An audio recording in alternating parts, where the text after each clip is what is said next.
Asthma बच्चों की disease है या बड़ों की? ये मिथ है या फैक्ट?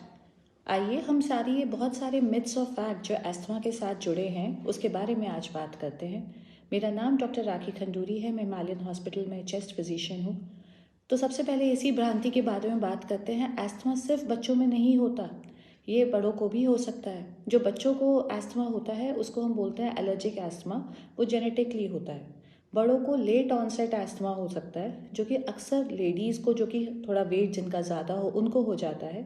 या फिर कुछ कुछ ऑक्यूपेशन जैसे कि बेकरी वाले, कई बार मशरूम वालों को हमने देखा है, यहाँ या फिर जो ज़्यादा धुएं वाली चीज़ों में होते हैं उनको भी एस्थमा हो सकता है।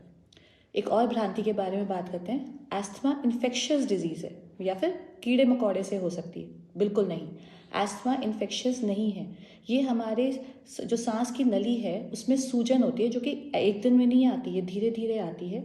और कई बार कुछ ट्रिगर्स होते हैं जिनकी वजह से आती है, और अगर हम उसका ख्याल ना रखें तो धीरे धीरे ये सिकुड़न परमानेंट सूजन में, या फिर उसके बाद फाइब्रोसिस जिसे हम कहते हैं कि बिल्कुल ही वहाँ पे सिकुड़न बन जाती है, उस तरीके से हो जाता है।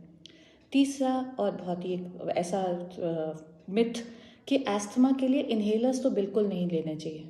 इनफैक्ट फैक्ट ये है कि एस्थमा के लिए इन्हेलर्स बिल्कुल सही दवा है, क्योंकि इन्हेलर्स ऐसी चीज़ है जो कि बिल्कुल कम से कम डोज में डायरेक्ट हमारे फेफड़ों में दवा पहुंचाती है। एक और मिथ, एस्थमा के अगर इन्हेलर्स हम शुरू कर दें तो आदत बन जाती है। बिल्कुल नहीं, आदत नहीं, वो हमारे फेफड़ों के लिए एक ज़रूरत वाली चीज़ है। फेफड़े में सूजन है, और अगर उस सूजन को हम ठीक नहीं करेंगे तो धीरे धीरे फेफड़े में सांस नहीं आएगी। तो कम से कम साइड इफ़ेक्ट्स में आप सोचिए, एक टैबलेट में मिलीग्राम में दवाई होती है और एक इन्हेलर्स में माइक्रोग्राम, तो 250 गुना ज़्यादा कम दवाई होती है इन्हेलर्स में। और हम बिल्कुल अपनी जगह, जो कि फेफड़े, वहाँ तक दवा पहुँचा रहे हैं कम से कम साइड इफ़ेक्ट्स में। एक और मिथ जो हम एस्थमा के बारे में सुनते हैं वो ये है कि एक्सरसाइज से एस्थमा बिगड़ता है, पर ऐसा नहीं है। एस्थमा वालों को एक्सरसाइज करना मना नहीं है, वो अपनी दवा लेते रहें और एक्सरसाइज बिल्कुल आराम से कर सकते हैं। एस्थमा वाले बच्चों को भी हम बोलते हैं कि अपनी एक्सरसाइजेस करते रहें। कई सारे हमारे एथलीट्स ऐसे हैं जिनको एस्थमा होता है।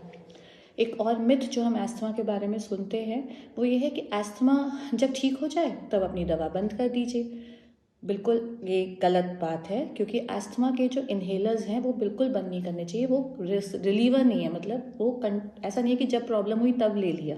वो कंट्रोलर्स हैं, वो इस सिकुड़न को होने से रोकते हैं, वो सूजन को कम करके रखते हैं और बिल्कुल पेशेंट को आगे के लिए भी ठीक रखते हैं।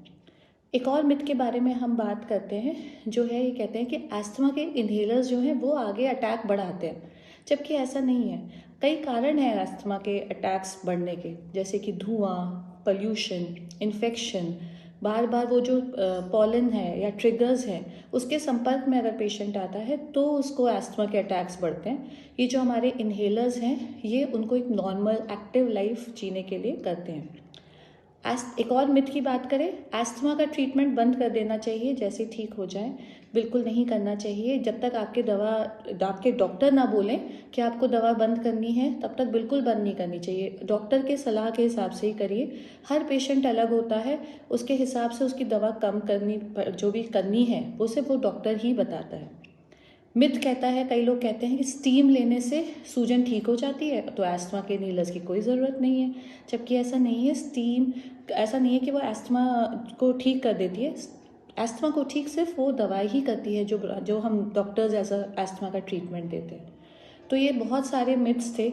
आई होप आप लोगों के कई सारी भ्रांतियाँ हटी होंगी ये वीडियो सुनने के बाद। ऐसा कौन सा था जो आपके मन में अभी भी डाउट है एस्थमा से रिलेटेड, हमें बताइए। हम पूरी कोशिश करेंगे उस मिथ को दूर करने की। धन्यवाद।